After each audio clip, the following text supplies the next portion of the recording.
Recording in progress. Ouvrez le micro, s'il vous plaît. Joel, can you hear me? Yes, I can. Good. Thanks for doing this. Nope. The first one of the year. Yeah, first one of the year. Lucky me. So the first question is from Jean-François Théotonio. Hi Joel, how are you today? I'm good. How are you? I'm very good, thank you. It's an honor for me to ask the first question of this first media availability this year. I appreciate it. So it's been a while since you've had the same coach heading into a season. Have you noticed maybe a different approach from Coach Courtois this year? I know it's going to be a few days, but do you feel like there's more experience on this side now? Yeah, I would say so. I think one thing that stood out to me about Coach is he's very consistent. So the message for me is the same. It's just making sure the other guys get up to speed on what exactly he wants. So like I said, he's very consistent. The message stays the same. He cares about the football. He cares about the way we play, and he cares about the small little details that we're trying to not only bring forth in preseason, but throughout the whole year, no matter which way the results go. And that's where, guys like myself, guys like Sam, guys like that on the team can help push that narrative and make sure that everyone's on the same page. So for him, it's just, I want him to coach and just be the best coach he can be, and we're going to try and do the best we can for him. With Lolo gone, do you have any idea on who's going to be working on the defense specifically with you guys this year? Not yet. I've already actually had conversations with Marco today about my positioning. We're going to start working on that stuff next week. This week's about more of a base and getting the new guys integrated and getting touches on the ball and getting some fitness in and slowly working our way into it. But I'm sure by next week we'll start to figure out, what coach is on what aspects in terms of, the forwards, midfielders, defenders. Obviously the goalkeepers are pretty straightforward, but we're going to start doing that stuff next week. Elias, can you go ahead this? Merci, hi Joel. Speaking of newcomers, one of the academy kids, Suri Kozlovsky, is one of these highly touted young defenders. What's your take on him? And this is, I believe, the second training camp that he's been with you guys. Where do you see him in the future of the club and maybe the club's plans with him? Yeah, so he's a very good player. Left-footed, strong, good ability on the ball, good technically. But the biggest thing for me is he wants to learn. We've had conversations and about what he kind of wants and what I want from him, and we kind of go back and forth. And it's really nice to see players of that generation, asking for help and being sponges and wanting to learn as much as possible. So for him, the sky's the limit for however far he wants to take it, wherever he wants to take it in his career. I'll obviously leave that up to him, but obviously anything on the pitch that I can help with and be there for him. But he's got, all the foundations of being a really good player in the future.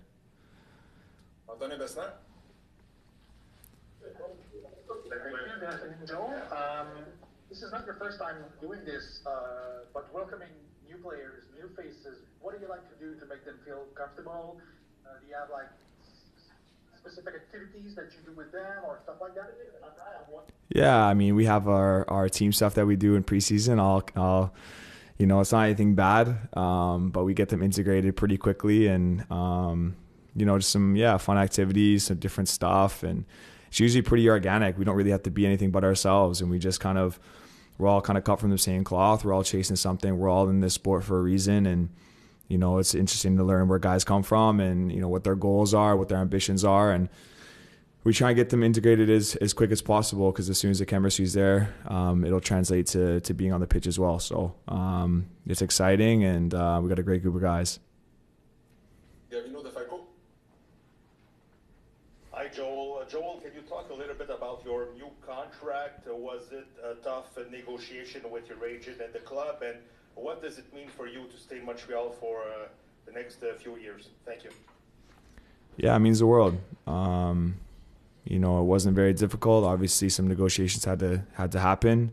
It's normal in football. It's normal when you're going through that kind of stuff. But, for me, I wanted to be here long term. And obviously having the trust in the club is very humbling. And Now it's up to me with what I do with it. But I just love the project here in Montreal. I just love the team. I love the city. I love the fans. So, obviously after talking to my fiance and getting her opinion, because her opinion matters a little bit more than mine, it was almost a no-brainer for me to stay with the club and continue what we've kind of built. And then it's obviously exciting with obviously new players and, just a new fresh energy within the club too, and see what we can do this year. So, I'm just truly grateful to the club for their trust in me. And, we're just going to keep doing this journey together. François again? Joel, the club wants to win a trophy this year. It wants to obviously make the playoffs. What would be some personal objectives for you? I'm sure you want to be a staple of the national team. Does that integrate that? What are your objectives this year? Yeah, I have a lot of personal goals. I'm going to keep those kind of to myself for right now. For me, it's the most important about what the team success is like. Obviously, the president has said it before. We want to win a trophy. I think that's the bar for this club, for any club. You want to win. So the mission doesn't change for us. It's obviously we matter. We care about what our football looks like as well while we're doing it in the process of it. But I love winning. The club loves winning, and we want to make sure that we give something back to the fans as well. So I think the president said it really well in terms of wanting to win a cup this year, and that's the mentality. Yes. Hey Joel, just wondering if you can get really quickly your first reactions maybe to when the club announced Jalen Neal's signing. He's not an Eastern Conference guy. He's with the national team now, but maybe just your first, instinct when you heard that he was coming up. Yeah, I haven't heard a lot about Jalen in the past. I think I've watched him once when the Galaxy were playing, and obviously still a very, very young player, but obviously a lot of potential as well. You see with his technical ability and his size and his athleticism, and obviously he's had some experience being so young. I think he has 6 or 7 caps for the U.S. team. So a guy that's going to help integrate our team and help strengthen our back line. And obviously he's still with the national team now, but I can't wait to meet him and bring him on board. And I think it's a really good signing. No more question for you. Thank you, Joel. Have a good camp. Thank you, guys. On va juste réouvrir le micro. All right, Fabian, how are you? Good, how are you? Good, thanks for doing this. Welcome officially with CF Montreal. Thank you so much, I appreciate it.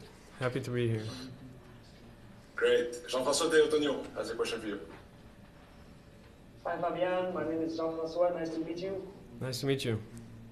I'm just curious, an easy one to start. What did you know of Montreal before coming into the club? I mean, for one, I knew it's in Canada. Obviously, it's I've spent 10, 11 years in the United States, so it's a different country for me. Obviously, I've played there quite a bit during my MLS seasons. I know I always got like a European feel of the city, so it feels a little bit like home. Obviously, I knew that they speak French there as well, and I really like the stadium, the fans. I always like playing in Montreal and coming there. So I actually knew quite a bit, just being in and around the league for a long time. I was excited to come here, excited for the new project, and hopefully I can help the team. Maxime Truman. Hi, Fabian. Hi, how are you? You're a midfielder. Do you see yourself more as a defensive or offensive midfielder? Probably in between, probably a center mid. I like the number 8 position, going box to box. I like, with my mentality, and I try to help the team defensively, going back. I'm not scared to defend. I like to go into tackles. I like to win the ball. But offensively, I've always liked to score. Younger in my career, a few years earlier, I was always, a winger or forward even. In college, I scored a lot of goals, so I always still have the urge to score goals and to go forward and to get in the box and hopefully help the team there as well. So I would say box to box, like a typical number 8. That's probably my best position. Next question, Anthony Lesnar. Hello, Fabian. Nice to meet you. We spoke to the president a couple of days ago, and he said you were maybe coming to Montreal with a little bit of a chip on your shoulder, with something to prove, maybe. Is that the mentality that you have for this upcoming season? I mean, I've been in Chicago for 6 years. I'm very grateful for my time there. It was a good time, even though you know, soccer-wise, you know, I feel like we still had more to achieve there. And obviously, I wanted to have success with the team, and like unfortunately, I couldn't be part of you know, that success story in Chicago. So coming here, you know, I want to obviously prove, you know, to still perform, to still make the playoffs consistently, to have a winning team, winning mentality, and you know, to have fun and success with the team on the field and off the field. So I wouldn't call it a chip on my shoulder. It's not like I'm looking back in a bad way to Chicago. I'm really grateful for my time there, but obviously I still want to have success with the team. You know, to make the playoffs, to go even further than the playoffs. You know, to make the semifinal to final, maybe even get a title. You know, that's my ambition. That's why I'm here. That's why I'm here to do, and so I'm looking forward to that.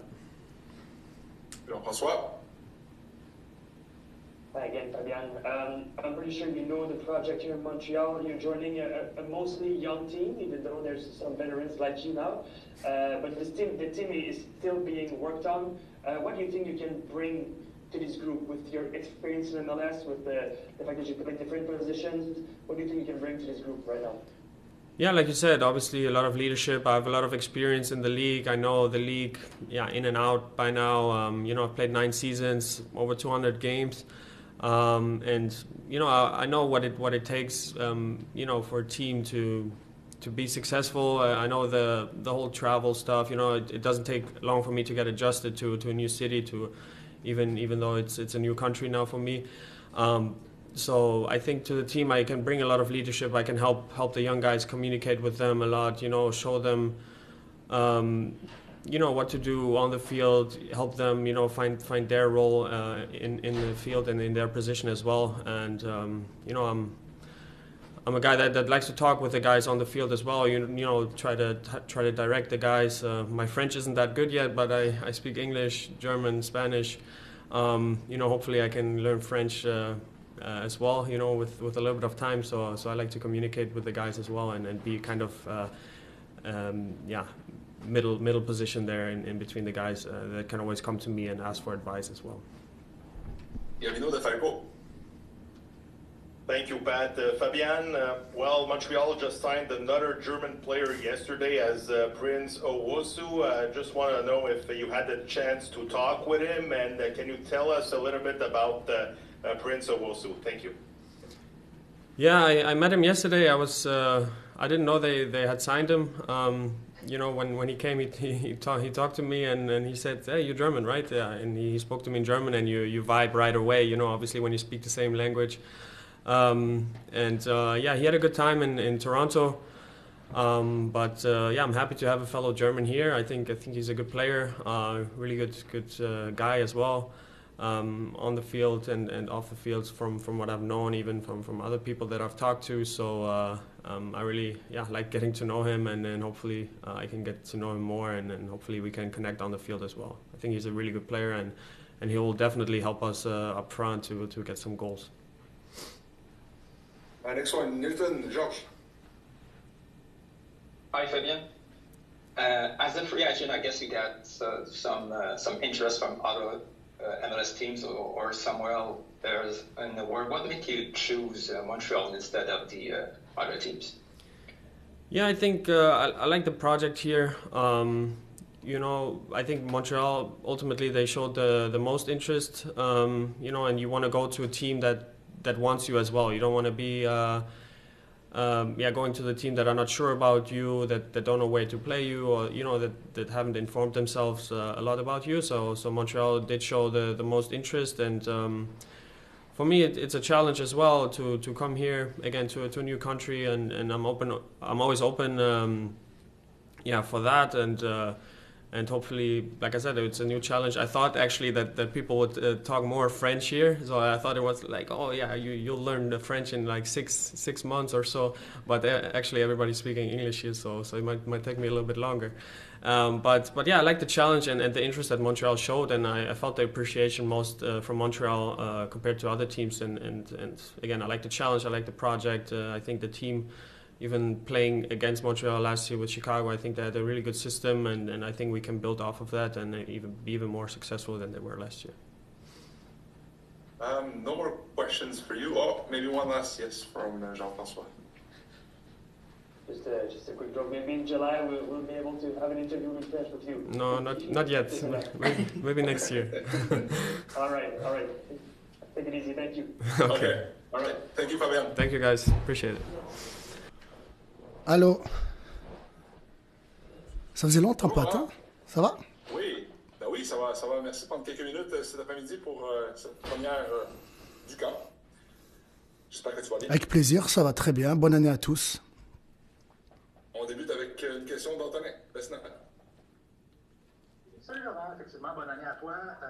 Écoute, il y a plein de sujets là, mais le premier que j'aimerais te parler, c'est évidemment, il y a toujours beaucoup de changements d'une saison à une autre dans une équipe. On a l'impression que cette fois-ci, il y a quand même un roulement assez important de joueurs et de staff et tout ça.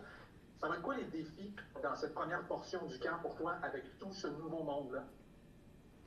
Le défi, ouais, c'est d'apprendre à se connaître et de travailler dans la même direction. Et ça va venir avec le temps, avec le travail.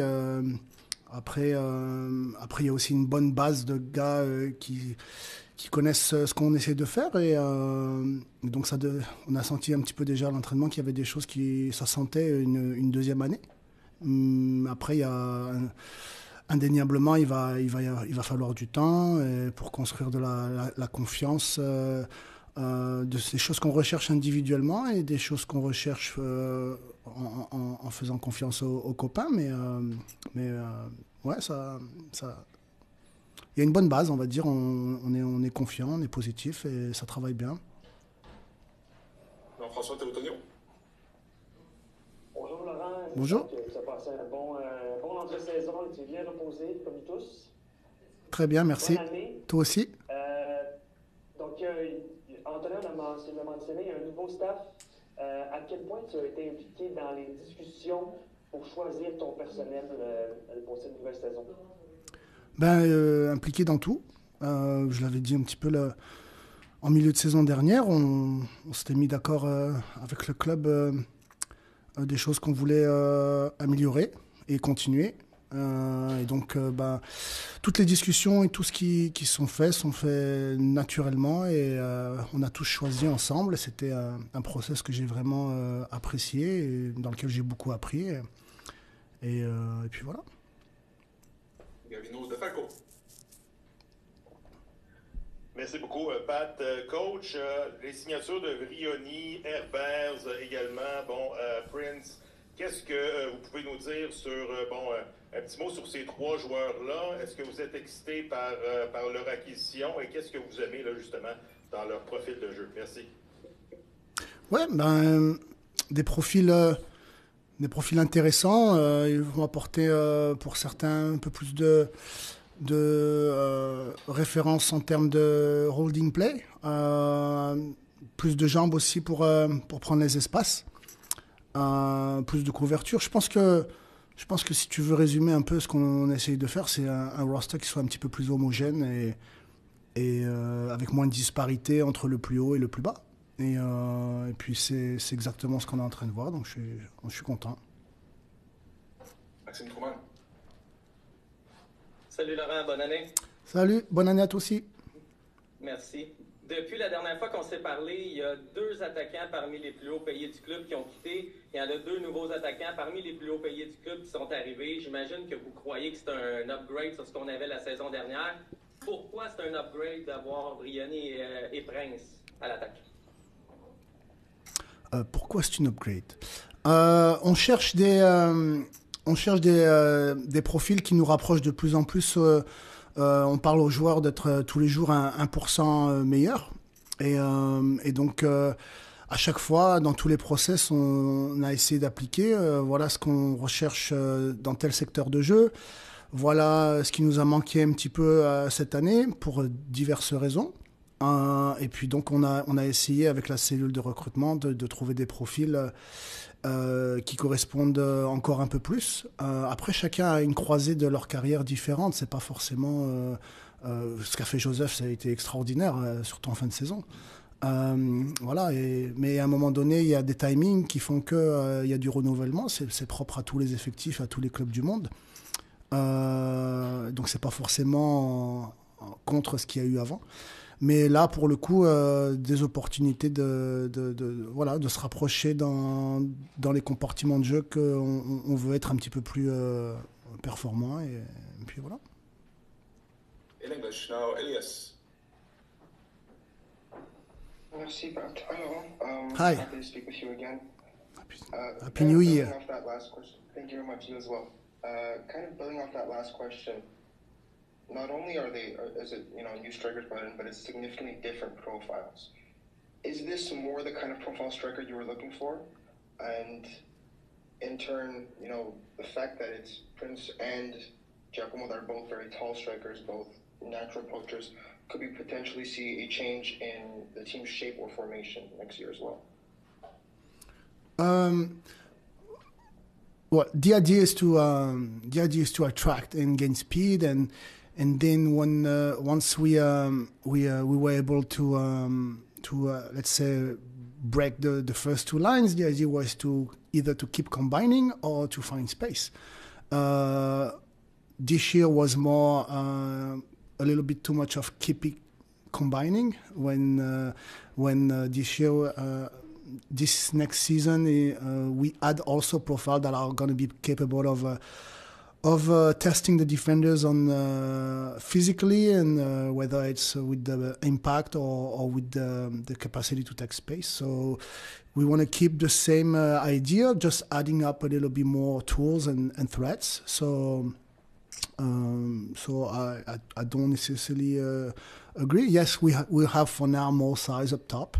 Also, which is something that we lacked a little bit this past season. But obviously, a lot of work to do in terms of defending set pieces and consistency in a run of play. But not much going to change. Same but different but the same. Just try to do plan A better, adding a few nuances with the competencies and the experience from the coaching staff, and not much going to be different.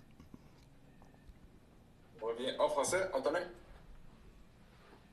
Maintenant, avant que tu as une saison d'expérience en MLS et que tu as déjà fait un camp d'entraînement MLS la saison dernière, est-ce qu'il y a des choses que cette fois tu te dis, ça je vais faire ça un peu différemment, ça je vais ajuster ça? Comment est-ce que tu peux utiliser ton expérience de l'an dernier pour cette fois-ci? Ouais, exactement. Il y a beaucoup de choses avec, on va dire, un stage dans les jambes où on veut revisiter. On veut revisiter des choses qu'on pense pouvoir améliorer, mais sans tout chambouler non plus. Il y a des choses qui allaient très bien, et si je ne me trompe pas, on pensait qu'on avait fait un correct début de saison, donc c'est pas par accident non plus. Bon, donc quelles sont les parts qu'on garde et quelles sont les parts à rectifier, notamment dans la vie de groupe, et on va parler beaucoup de construire de la confiance entre nous, et puis ça va être par on va dire trouver un terrain commun sur les valeurs qui vont nous conduire cette année, et voilà, c'est de créer un environnement où on est compétitif, mais dans la bienveillance, et par à coup dans les moments difficiles, on a manqué un petit peu des deux, de competitiveness et de bienveillance. Donc on espère fédérer tout le monde et travailler vers l'avant. Jean-François? Oui, bonjour Laurent. Comme tu expliquais, maintenant c'est le staff que, en guillemets, tu as choisi, ou du moins que tu as été impliqué dans les discussions. Les joueurs ont été choisis selon le profil que tu recherchais, ton style de jeu. Est-ce que tu sens peut-être une plus grande pression que ça fonctionne cette année, vu que là, l'équipe est bâtie plus autour de tes besoins. Donc, comparativement à l'an dernier, vous êtes arrivé un peu et il y avait déjà un staff en place et des joueurs en place. J'aime pas trop ce mot pression, mais c'est vrai que les attentes, elles sont normales, elles doivent être plus, même pour moi. On a bien parlé de la pression, mais j'ai des attentes et j'ai des ambitions. Donc, tu as parlé de l'année qui s'est écoulée. Cette année, j'ai le staff que je voulais et les profils de joueurs qui se ressemblent très grandement à ce que je voulais. Donc, avec des gens qui me connaissent et une bonne base de gars qui savent ce que je veux le faire et le soutien de beaucoup de gens. Donc, oui, il y a des attentes et on veut essayer de rendre l'appareil. Je parle beaucoup de rendre la confiance qui t'a été donnée. Mais en même temps, voilà, on n'a pas besoin de la pression extérieure. On a des standards en interne. On t'est par ici? Allô, allô, est-ce que vous m'entendez? Allô, oui, très bien. Oui, bonjour Laurent, bonjour. Heureux de vous retrouver, meilleurs vœux pour cette année. Merci, meilleurs vœux à toi également. Il y a eu les tests physiques et médicaux, hein, si je ne me trompe pas, avant le départ à Tampa. En tout cas, c'était annoncé comme tel. Voilà, dans quel état vous avez retrouvé un peu vos troupes? Est-ce que ça a été des bonnes surprises et est-ce qu'il y a eu des mauvaises surprises sur voilà, le niveau physique des joueurs? Et souvent, il y a des joueurs l'hiver qui font des stages en groupe, plutôt avec des organismes privés. Enfin voilà, ils essayent de se maintenir en forme. Je présume que le club aussi envoie des choses. Est-ce que vous avez des contacts avec les joueurs par rapport à ces stages qui sont organisés pour maintenir en forme, pour veiller à la charge de travail, etc. Comment un peu tout ça s'organise durant l'hiver? Alors pas personnellement, j'ai juste eu quelques gars par texte pour savoir comment ça se passait la off-season, mais en termes de vraiment tracking, vraiment ce qui a été fait en post-season, tous les gars ont eu un programme et avec la cellule médicale et athlétique, il y avait un suivi et des checkpoints pour voir où on en était. Après, surtout en MLS où la saison est un petit peu plus longue et voilà, donc la off-season, pardon, est un petit peu plus longue. Après, j'ai discuté un peu avec d'autres coachs, notamment à l'OL, et c'est compliqué de vouloir mettre un collier autour du cou des joueurs pour savoir exactement ce qu'ils ont fait. C'est pas possible. Lyon avait essayé de donner des montres Apple Watch pour traquer les GPS, mais tu peux la donner à un copain pour qu'il court à ta place, tu vois. Donc non, tu veux pas être parano et juste penser que les gars sont professionnels, sont suffisamment professionnels pour prendre en charge que c'est leur propre développement. Et s'ils sont en retard, et on va le voir très bientôt, s'ils sont en retard tu te flingues toi-même, tu te mets une balle dans le pied toi-même. Donc on espère on pense qu'ils aient fait le travail et on va voir qui a vraiment poussé et qui a fait juste ce qu'il fallait pour voilà. Mais non, je suis pas un policier. On veut penser que les gars aient fait le travail et arrivent ici avec des grandes ambitions. Donc, on saura bientôt. Salut Laurent. Gabriel Gervais nous a dit la semaine dernière que tous les joueurs allaient peut-être pas être là dès le jour 1, donc les 34 ou 36 joueurs invités au camp, qu'il y en a qui vont joindre au groupe au fur et à mesure. Quand on regarde un peu, Brioni semble pas être là. Ma question est simple. Est-ce qu'il est là? Puis sinon, qui est pas là encore, à part les joueurs qui sont avec leur équipe nationale? Tu viens de dire, il y a les joueurs en équipe nationale. Brioni, il a encore quelques détails à régler. Il va nous rejoindre très, très rapidement. C'est tout. Je sais pas. Pour l'instant, c'est tout. Ouais. Parfait. Merci. Je pense qu'on a une dernière question, Antonin. Moi, j'en ai deux petites. En fait, la première, c'est un préparateur physique. Est-ce qu'il y en a un qui pourrait arriver bientôt? Vous êtes où dans ce processus-là pour en trouver un? Et ma deuxième, c'est qu'est-ce que tu retiens de ton voyage à Bologne, de ta visite là-bas? Ouais. Alors, il y a beaucoup de choses qu'on recherche, mais l'idée que ce soit à tous les étages, c'est de choisir les bonnes personnes et les bonnes compétences, mais la bonne personne d'abord. Et on n'est pas pressé. On n'est pas pressé. Il y a des gens, on l'a fait par le passé, il y a des gens qui peuvent faire plusieurs choses et de très bonne qualité le temps qu'il faudra jusqu'à ce qu'on trouve les bonnes personnes aux bons endroits. On va pas faire n'importe quoi. J'étais impressionné à Bologne du savoir-vivre, de la nourriture et la petite ville était vraiment une expérience super sympa. J'ai eu un accueil extraordinaire. On avait un bon match de Champions League. Puis je suis allé voir les entraînements et j'ai pu échanger un peu avec la cellule sportive là-bas. Et c'est pas pareil. C'est le haut niveau. Mais c'est marrant la transition de voir quelqu'un d'un coach qui était avec Thiago Motta. On va dire plutôt dans le total football et puis un coach qui a un peu plus un jeu beaucoup plus on va dire strict et structuré et du coup là c'est plus du tout les mêmes. Donc on parlait un petit peu non seulement comment tu dis du changement pour les joueurs mais aussi pour la cellule technique de devoir gérer un nouveau style de jeu mais en gros tout le monde m'a fait un écueil extraordinaire et j'aurais bien voulu rester un peu plus. Peut-être qu'à une prochaine fois ce sera un peu plus structuré et on pourra parler un peu plus contenu, mais là ça jouait tous les 3 jours, j'ai pas voulu trop déranger. Pas d'autres questions aujourd'hui, Laurent, merci beaucoup. Bon camp. Merci, bonne journée. À bientôt. Ciao.